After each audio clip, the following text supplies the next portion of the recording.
Isa pala akong rich kid. Chapter 4. Ngunit hindi is Gerald ang taong pumasok sa pintuan. Danny, anong ginagawa mo dito? Nagbago ang ekspresyon ni Noemi sa sandaling makita niya si Danny. Sila ay magkaklase at dating naging malapit sa kanila si Noemi. Subalit napag-alaman ni Noemi ng umaga ding iyon ang ginawa ni Danny kay Gerald. Kaya nagalit si Noemi kay Danny. Sa di inaasahang pangyayari, sobrang kapal ng pagmumukha ng lalaking iyon, at nagawa niya pa rin na magpunta dito kahit na inaway niya ito. Galit ka pa din ba Noemi? Nakikipagbiruan lang ako kay Gerald kagabi. Sino ang nag-akalang dadalhin niya? Talaga yung kahon kay Yuri. Sagot ni Danny habang nakangiti. Kasama niya ang ilan sa kanyang mga kasama sa dormitoryo at lahat sila ay may dalang mga regalo. Napakayaman din ng pamilya ni Noemi, at maraming beses na ring sinubukan ni Noemi na tulungan si Gerald, ngunit lagi itong tinatanggihan ni Gerald. Matagal nang magkakilala si Danny at Noemi, simula pa noong nasa high school sila. Noemi, siya ba si Gerald na gusto mong ipakilala sa akin? Anong problema? Tanong ni Alice habang tinitignan si Danny. Sa sandaling makita ni Danny si Alice, kumislap ang kanyang mga mata. Sa katotohanan, matagal na niyang gustong makilala si Alice. Si Alice ang pinakamagandang babae na nakita niya sa buong Broadcasting and Media Department. Sa pagkakataong ito, ang tanging rason kung bakit nagkaroon siya ng lakas ng loob na magpunta at manghingi ng tawad kay Noemi, ay dahil alam niya na nandito si Alice. Sa sandaling marinig ni Danny ang sinabi ni Alice. Hello beautiful Alice. Kaklase ko si Gerald. Isa siyang hampas lupa na ginawa kong katatawanan kahapon. Haha. Nang maalala ni Danny na dinalhan ng kondom ni Gerald ang kanyang ex-girlfriend kagabi, hindi niya mapigil ang tumawa ng malakas. Shut up. Sagot ni Noemi habang tinignan ng masama si Danny. Sa mga sandaling iyon, makikita sa mukha ni Alice ang pagtataka. Talaga bang may malaking pagkakaiba ang mga mahihirap at mayayamang estudyante?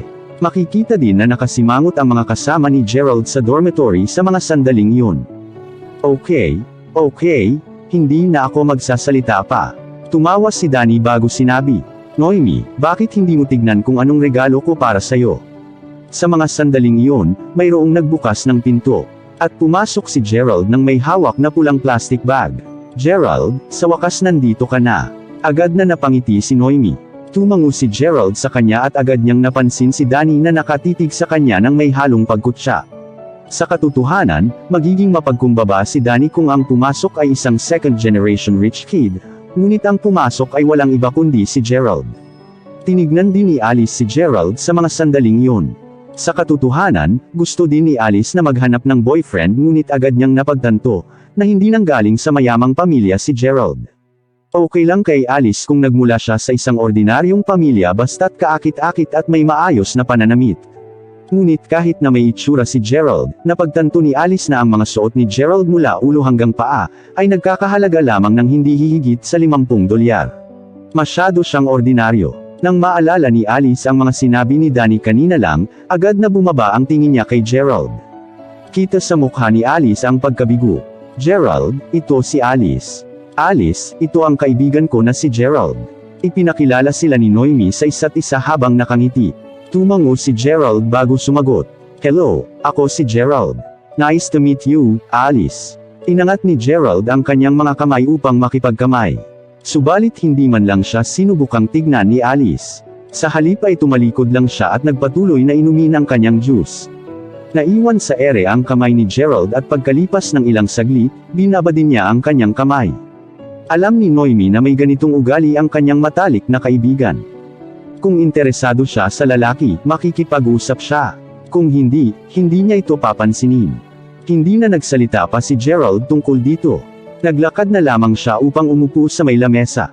Sa mga sandaling iyon, nakita ni Danny ang pulang plastic bag na hawak ni Gerald. Agad na sinabi ni Danny, Gerald, birthday ni Noemi ngayong araw. Anong regalo ang dinala mo para sa kanya? Bakit hindi mo ipakita? Hindi na matiis ng pinuno ng dormitory ni Gerald ang mga pangyayari, at agad-agad niyang tinanong. Danny, bakit ba lagi mong pinapahirapan si Gerald? Tumawa lang si Danny dahil labis siyang nasisiyahan kapag nangungot siya at nang-aasar.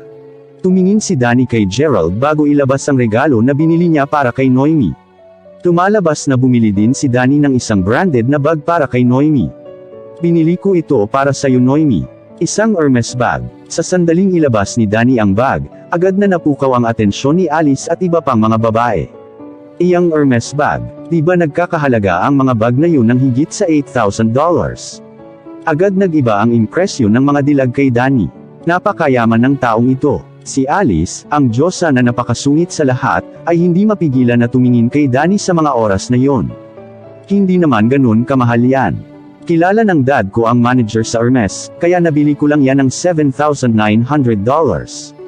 Napangiti si Danny habang pinagtitinginan at hinahangaan ng lahat ng tao. Kahit na kinamumuhian ni Noemi si Danny, kinuha niya ang bag ngunit walang sinabi. Ang Hermes Rumble ay ang pinakabagong nilabas ng Hermes. Sikat yan sa Macau, Hong Kong at Taiwan. Yang bag na yan ay nagkakahalaga ng $12,000 doon. Hindi mapigilan ni Alice na mapalunok nang marinig ang mga sinabi ni Danny. Nakita ni Danny ang ekspresyon sa mukha ni Alice at agad sinabi, "Alice, anong tingin mo sa bag na ito? Nagre-research ka ba sa mga luxury items?" Tumingin si Alice kay Danny at bahagyang ngumiti bago sinabi, "Matagal ko nang gustong bilhin ang bag na iyan, kaso masyadong mahal." Agad na sumagot si Danny, "Alice my dear, bibilhan kita ng ganyan sa birthday mo. Wala lang naman sakin ang $8,000 or $9,000. At saka, kilala ko ang mga nagtatrabaho sa Hermes Boutique Store sa tapat ng ating university." Walang sinabi si Alice ngunit ngumiti siya kay Danny. Kahit na hindi niya personal na kilala si Danny, may mga narinig na siya tungkol sa kanya at alam niya na isa siyang playboy. Hindi inaasahan, siya ay matapang at mapagbigay. Hindi mapigilan ni Alice na bahagyang mapahanga kay Danny sa mga sandaling iyon. Pagkatapos noon, isa-isang binigay ng pinuno ng dormitory ni Gerald at kanyang mga kasama ang kanilang regalo kay Noemi. Hindi kasing mahal ng regalo ni Danny ang kanilang mga regalo, ngunit nagkakahalaga pa rin ang kanilang mga regalo ng $300 hanggang $400. Hindi binalak ni Gerald na patagalin pa ang pagbibigay ng kanyang regalo kay Noemi, ngunit sa sandaling iyon, tinignan ni Danny ang pulang plastic bag sa kamay ni Gerald bago ngumisi. "Gerald, ipakita mo sa amin kung ano ang binili mo para kay Noemi. Tignan mo na lang yang hawak mong plastic bag, parang basurahan. Pwede bang tumahimik ka na lang Danny? Masaya ako kahit ano pa ang ibigay ni Gerald sa akin." Nagbabala muli si Noemi kay Danny. Pinagsisihan ni Gerald ang kanyang ginawa. Dahil nagmamadali siya, hindi na siya naghintay ng kalahating oras para ibalot ang bag. Inakala niya na isang simpleng pagdiriwang lamang kasama ang mga malalapit na kaibigan ni Noemi. Hindi niya inakala na nandito din ang walang hiyang Danny na iyon. "Noemi, binilhan din kita ng bag," sabi ni Gerald habang inilabas ang bag mula sa plastic bag na kanyang hawak. Napasimangot si Alice sa mga sandaling iyon dahil hindi siya makapaniwala sa kanyang nakita. Napakahirap ng taong iyon. Hindi ka panipaniwala. "Wow!" sigaw ni Danny nang ilabas ni Gerald ang bag. "Akalain mo yun?" Binilhan din ng Hermes bag ni Gerald si Noemi, binilhan niya din ng isang luxury item si Noemi. "Gerald, saang bangketa mo nabili iyang bag? Mura lang ba iyan?" Agad na napatawa ang mga kababaihan sa mga sinabi ni Danny. Napailing si Alice sa mga sandaling yun. Inakala niya na kahit na mahirap si Gerald, sa malamang ay mabuti pa rin siyang kaibigan. Subalit ngayon, bumaba na lalo ang tingin niya kay Gerald. Ito ang limited edition collector's Hermes bag na inilabas noong 200th anniversary nila. Mayroon lang 200 piraso ng ganitong bag sa buong mundo, at nagkakahalaga ang bawat isa ng $55,000. Agad na nakilala ni Alice ang bag. Sobrang daming imitation sa internet at hindi pa nagkakahalaga ng $100 ang mga peke.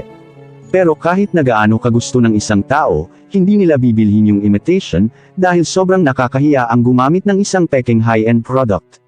Walang galang na sinabi ni Alice habang nanlilisik ang kanyang mga mata kay Gerald. Siya ay nasusuka sa mga ganitong klase ng tao. Inakala ni Noemi na bibilhan siya ng mga gadgets, ngunit hindi niya inaasahan na bibilhan siya ng isang pekeng bagay ni Gerald. Ngunit ngumiti pa rin si Noemi at sinabi, "Salamat Gerald. Salamat ng marami at masaya ako kahit ano pa ang ibigay mo sakin, pero hindi mo naman kailangang gumastos ng napakamahal sa susunod. Hindi biro ang $100 para sayo." Gusto sanang ipaliwanag ni Gerald ang kanyang sarili at sabihin kay Noemi na tunay, at orihinal ang Hermes bag na ibinigay niya. Ngunit nakita niya na masama na ang tingin sa kanya ni Alice at mga kasamahan niya.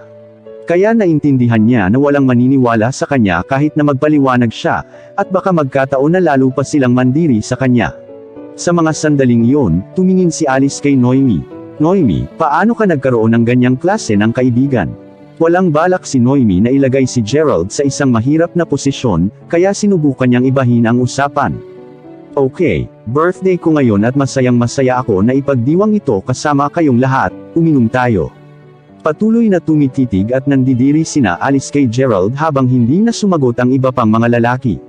Napangisi na lang sina Danny at kanyang mga kaibigan kay Gerald. Walang plano si Gerald na pahirapan at bigyan ng problema si Noemi, dahil alam niyang naipit siya sa pagitan ni Gerald at mga kaibigan ni Noemi. Agad na tumayo si Gerald. Happy birthday sa'yo, Noemi, pero naalala ko na may kailangan pa akong gawin sa dormitoryo kaya mauuna na akong umalis. Enjoy. Alam ni Gerald na sumusobra na sila kaya tumayo siya para agad na makaalis. Chapter 5, Gerald. Agad na naglakad palabas si Gerald. Sa mga sandaling iyon, si Noemi at ang namumuno sa dormitoryo ni Gerald na si Harper, ay agad hinabol si Gerald. Anong ginagawa mo? Wala naman akong sinabi na hindi ko nagustuhan ang regalo mo. Dali-daling sinabi ni Noemi. Nagsalita din si Harper sa mga sandaling iyon. Huwag ka munang umalis, Gerald. Kumain ka muna bago umalis. Kung aalis ka na ngayon, wala na din kaming gagawin dito. Umiti si Gerald bago sumagot. Mag-enjoy lang kayo dito. May kailangan pa talaga akong gawin ngayon, pero sana maniwala kayo, na hindi ako yung tipo ng tao na bibili ng isang peking bagay. Hindi alam ni Gerald kung paniniwalaan siya ng kanyang mga kaibigan. Habang iniisip niya ang mga ito, walang ibang magawa si Gerald kundi sisihin ang kanyang kapatid, dahil sa binigay nitong card na may minimum spending amount na $55,000. Kahit na patuloy na nakiusap sina Harper at Noemi kay Gerald, nagpasya pa din si Gerald na umalis. Talaga bang umalis na ang hampas lupang iyon? Tanong ni Danny habang nakangiti nang makita sina Noemi at Harper sa silid. Sumagot si Harper. Danny, pwede bang iba na lang ang bulihin mo? Bakit palaging si Gerald na lang? Hindi ka ba naaawa? Hindi na matiis ni Harper ang mga nangyayari.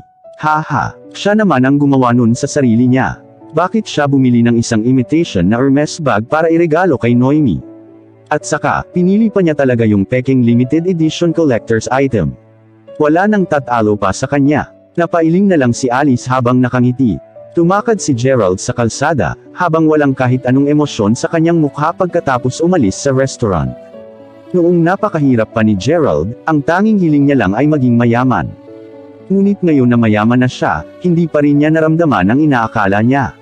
At saka, binilhan niya ang kaibigan niya ng isang bag na nagkakahalagang $55,000, ngunit kinamuhian pa rin siya at kinutya. Habang iniisip ni Gerald kung saan pupunta, nakatanggap siya ng isang tawag sa telepono. Isa itong tawag mula sa kanyang kapatid na si Jessica.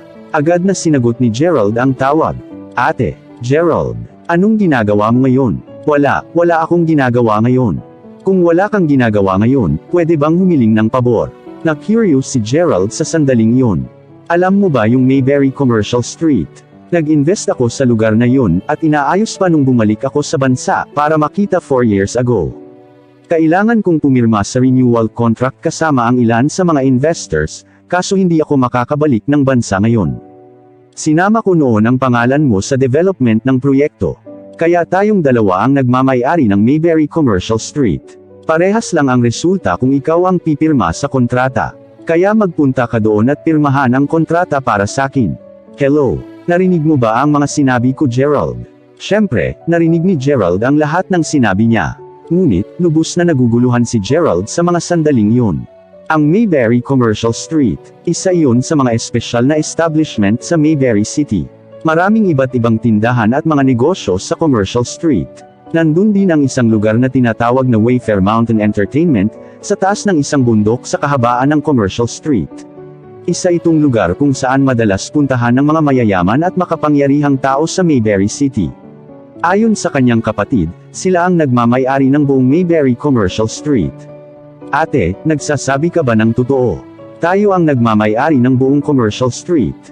What the heck? Kanina ko pa sinasabi sa'yo at ngayon iniisip mo na binibiro lang kita. Bakit ako makikipagbiruan sa'yo? Hindi ko kaya na masangkot sa lahat ng industriya ng mag-isa, kaya ginamit ko yung ID mo. Ngayon, pagmamay-ari mo na ang kalahati ng Commercial Street. Nakipag-usap na ako kay Zach, ang manager ng Wayfair Mountain Entertainment. Pagdating mo doon mamaya, sabihin mo lang ang pangalan mo sa kanya, at sabihin mo sa kanya na ikaw ang second boss. Sige, may kailangan pa akong puntahan kaya ibababa ko na ang telepono. Hawak ni Gerald ang telepono at wala siyang masabi pagkatapos ng mga pangyayari. Hindi pa siya nakakarating sa Wayfair Mountain Entertainment kahit kailan, at hindi niya alam kung ano ang gagawin. Huminga ng malalim si Gerald bago nagtawag ng taxi at pumunta diretso sa Wayfair Mountain Entertainment. Nagawang ipagsama ng Wayfair Mountain Entertainment ang kainan, aliwan, at tirahan sa loob ng isang building. Isa itong napakalaking manor sa gilid ng bundok sa Mayberry Commercial Street. Inangat ni Gerald ang kanyang ulo bago naglakad patungo sa manor. Sir, sandali lang po.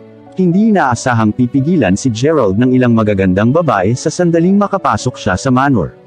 Sir, nag-book po ba kayo dito ngayong araw? Agad na tinanong ng isa sa mga babae habang tinitigan si Gerald. Ang mga babaeng ito ang responsable sa lahat ng pagtanggap sa mga bisita sa front hall, at sanay na sila na tumanggap ng mga VIP na bisita. Ngunit, simple lang ang pananamit ni Gerald kumpara sa ibang mga mayayaman at makapangyarihan na madalas bumisita.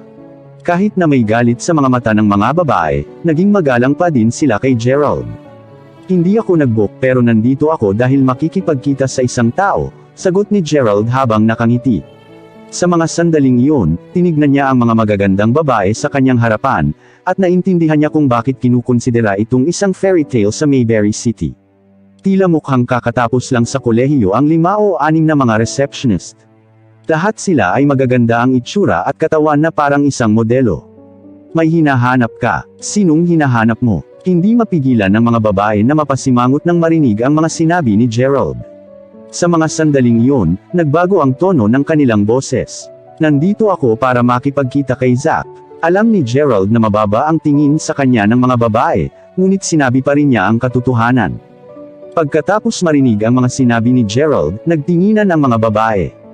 Makikipagkita siya kay Mr. Lyle. Kilala ba ng dukha na ito kung sino si Mr. Lyle? Sino ba siya sa tingin niya? Sa mga sandaling iyon, naisip nila na isang dukha lang si Gerald, na nagpunta dito para maranasan kung paano maging isang mayaman. Dahil ang Wayfair Mountain Entertainment ay isang sikat na lugar na hindi nila kailanman mapupuntahan. Marami ding katulad ni Gerald ang pumupunta dito at sinasabi na mayroon siyang hinahanap, dahil lang gusto nilang tumingin sa manor. Graduate ng kolehiyo ang mga babaeng ito. Sa sandaling iyon, kahit na nandidiri sila kay Gerald sa kanyang mga sinabi, nanatili silang mapagpakumbaba at marespeto. Sir, kailangan niyo po magkaroon ng appointment kung gusto niyong makita si Mr. Lyle. Kung maaari po ay umalis na kayo, kung wala po kayong appointment para makipagkita sa kanya. Sa sandaling iyon, naintindihan ni Gerald ang iniisip ng mga babae na gusto niya lang makita ang magandang tanawin. Kaya siya nagpunta doon. Inisip niyang tawagan si Jessica para tawagan si Zack para sa kanya. Miss Jane, anong ginagawa mo? Ngayon ko lang napagtanto na kahit sino pala ay pwedeng pumasok sa Wayfair Mountain Entertainment. Isang binata ang nagsalita na nakaayos ang buhok at may suot na magarang damit, at may kasamang babae na maraming palamuti at nakasuot ng marangyang damit. Tinignan ng binata si Gerald nang may halong pandidiri habang ngumiti sa receptionist.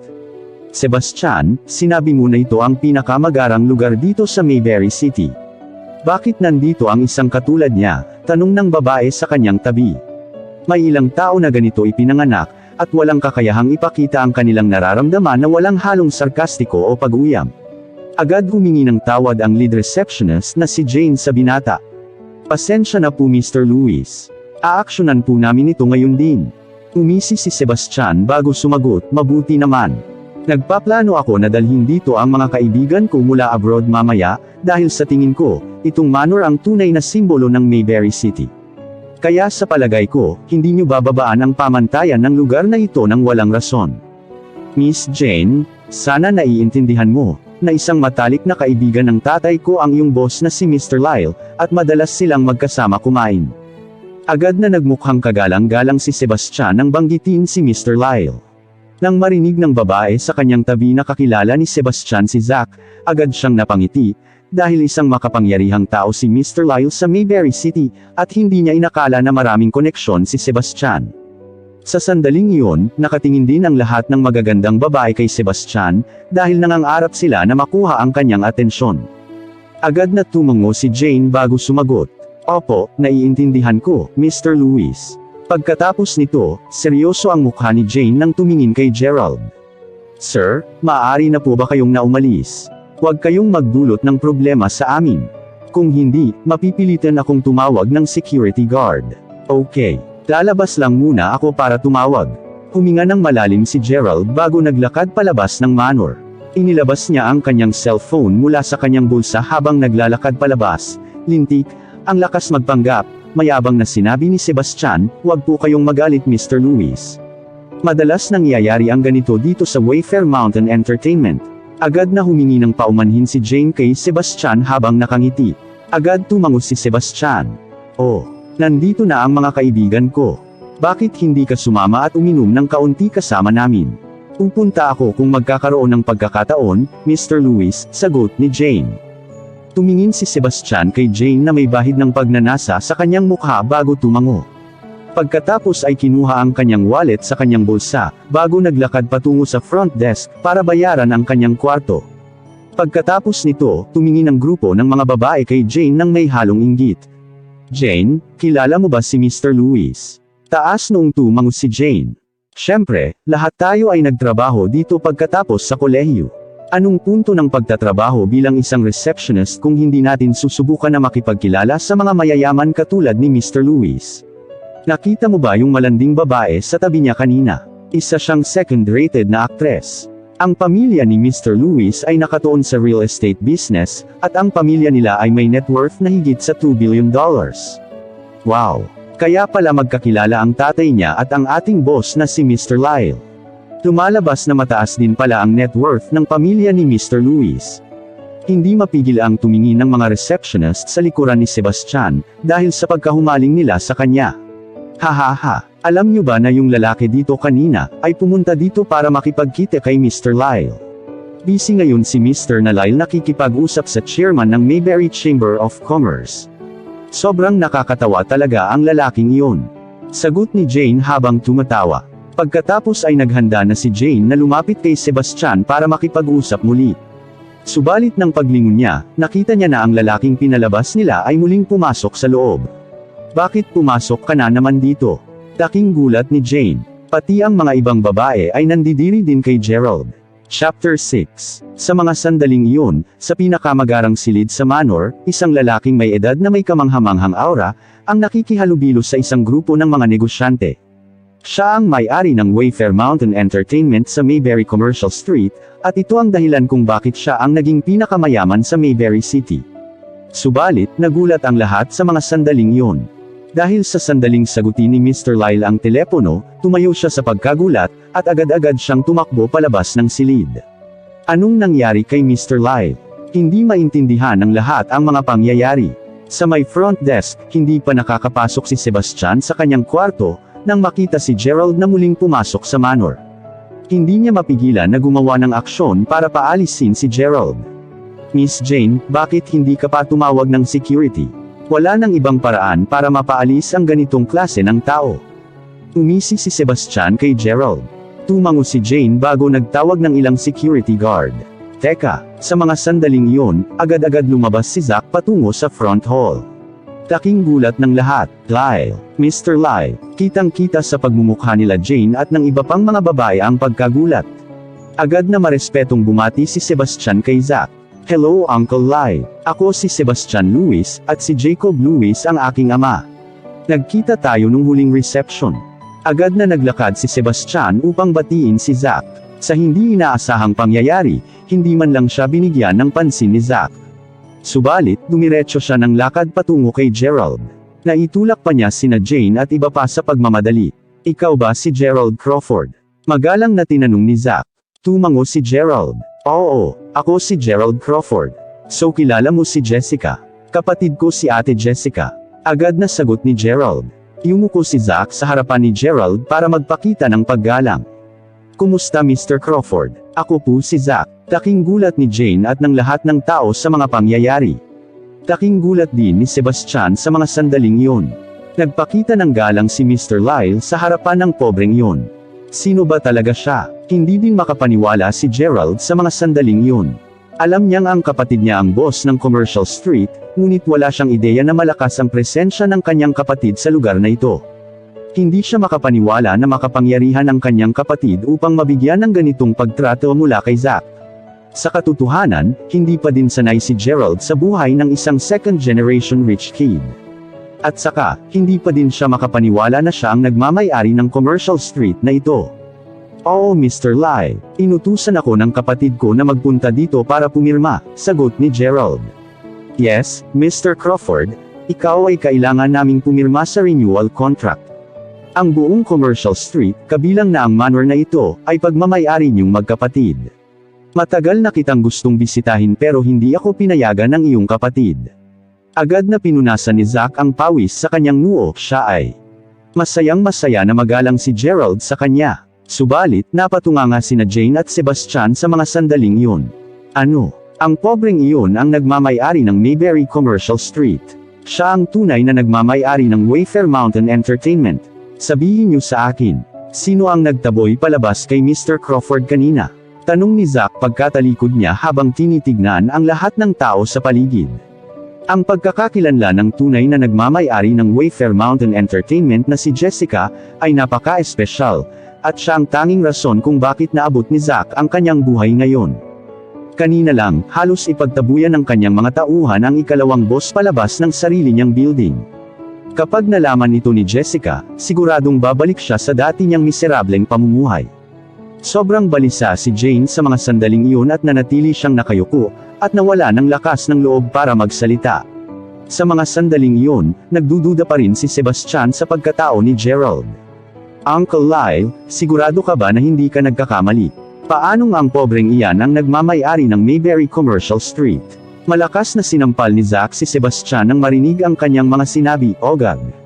Anong sinabi mo?" "Sorry Uncle Lyle, wala akong sinabi." Ginamit ni Sebastian ang kanyang kamay upang takpan ang kanyang mukha, at napuno siya ng puot sa mga sandaling iyon. Kahit na nanggaling din siya sa isang mayaman na pamilya, hindi siya maikukumpara kay Zack. "Man, ilabas ang lalaking ito ngayon din." Agad na inutusan ni Zack ang mga security guard. "Yes sir." Isang grupo ng mga security guard ang agad lumapit, bago itulak sina Sebastian pati na ang second-tier na aktres palabas ng manor. Sobrang nakakahiya. Nakaramdam ng sobrang kahihiyan ngayong araw si Sebastian. Pinanood ni Gerald ang mga pangyayari ngunit nanatili siyang tahimik. Hindi niya inaasahan na napakagalang ni Zack, kahit na tila siya ay napaka-makapangyarihan. Pagkatapos nito, sinundan ni Gerald si Zack papasok ng manor. Agad na ipinakita ni Zack kay Gerald ang buong manor bago niya ipakilala ang kanyang sarili. Sa mga sandaling iyon, naintindihan na ni Gerald na dating nagtitinda ng tinapay sa isang maliit na tindahan si Zack at kanyang asawa. Katulad niya, napakahirap din ni Jessica ng mga panahon na iyon. Walang kapera-pera si Jessica at nagpapalimos lang ng pagkain kay Zack at sa kanyang asawa, nang bigyan nila si Jessica ng trabaho. Pagkalipas ng ilang panahon, nang makaahon si Jessica sa kahirapan at naging napakayaman, siya ang nagbigay kay Zack ng posisyon niya ngayon. Kaya ang natatanging rason, kung bakit naging napakayaman at makapangyarihan ni Zack sa Mayberry City, ay dahil sa pamilyang Crawford. Pagkatapos ay pinirmahan ni Gerald ang renewal contract, at nalaman niya na ang karamihan sa mga negosyo sa Mayberry Commercial Street, ay sa kanya nakapangalan. Kaya maaring masabi na siya ang nagmamay-ari ng buong Mayberry Commercial Street. Hindi kailanman pinangarap ni Gerald na siya ay magiging isang makapangyarihan na individual. Pagkatapos ay dinala ni Zack si Gerald sa isang pribadong silid. Dahil hindi pa kumakain si Gerald buong araw, bigla siyang nagutom sa mga sandaling iyon. Habang kumakain si Gerald, ngumiti si Zack at sinabi, "Mr. Crawford, please enjoy your meal. Pagkatapos niyong kumain, dadalhin ko kayo para bisitahin ang iba pang mga negosyo." Inutos sa akin ito ni Miss Crawford dahil gusto niya na maging pamilyar kayo sa mga industriya ng inyong pamilya, sa lalong madaling panahon. Agad na may sumagi sa isip ni Zack. "Saglit lang Mr. Crawford, babalik din ako kaagad." Pagkatapos noon, lumakad palabas ng silid si Zack upang tumawag at isang bagay lang ang kanyang sinabi. "Gusto kong umakyat kayong lahat dito." Hindi alam ni Gerald kung anong pinaplano ng manager na si Zack. Ang alam niya lang ay nagugutom siya at agad niyang kinain ang malaking Australian abalone na inihanda sa kanyang mesa. Walang iniintindi si Gerald kundi kumain nang biglang bumukas ang pintuan ng kanyang private room. Pagkatapos ay may pumasok na 6 na magagandang babae sa silid. Iyon ay sina Jane pati na ang iba pang mga babaeng receptionist. Sa mga sandaling iyon, ibang-iba na ang tingin nila kay Gerald. Agad din ngumiti si Jane kay Gerald. Mr. Crawford, patawad po sa mga nangyari kanina. Patawad po Mr. Crawford. Agad na dugtong ng iba pang mga babae. Anong ginagawa niyo dito? Agad na pinunasan ni Gerald ang kanyang bibig pagkatapos kumain. Sa katotohanan, kahit na mababa ang tingin sa kanya ng mga babae sa front desk, hindi nagtanim ng sama ng loob si Gerald sa kanila. Sa halip ay ginusto niya lang na tapusin ang mga inutos sa kanya ng kanyang kapatid sa lalong madaling panahon. Pagkatapos ay aalis na siya kagad. Ngunit, tila pinagalitan ni Zack ang mga babae. Nandito kami para pagsilbihan ka Mr. Crawford. Gagawin namin ang lahat para sa'yo, mapatawad mo lang kami Mr. Crawford, sagot ni Jane. Isa lang ang rason kung bakit nagtatrabaho ang mga magagandang babae sa Wayfair Mountain Entertainment, at yun ay ang mag-asawa ng isang mayaman. Kaya hindi nila palalampasin ang oportunidad na binigay sa kanila ni Mr. Lyle, upang mapatawad at upang magkaroon ng relasyon kay Gerald. Ano ba ang isang mayaman? Ang lalaking nakatayo sa kanilang harapan ngayon ang isang tunay na mayaman. Siya ang pinakamayaman at pinakamakapangyarihan sa lugar na ito. Nagulat si Gerald nang marinig ang kanyang paliwanag.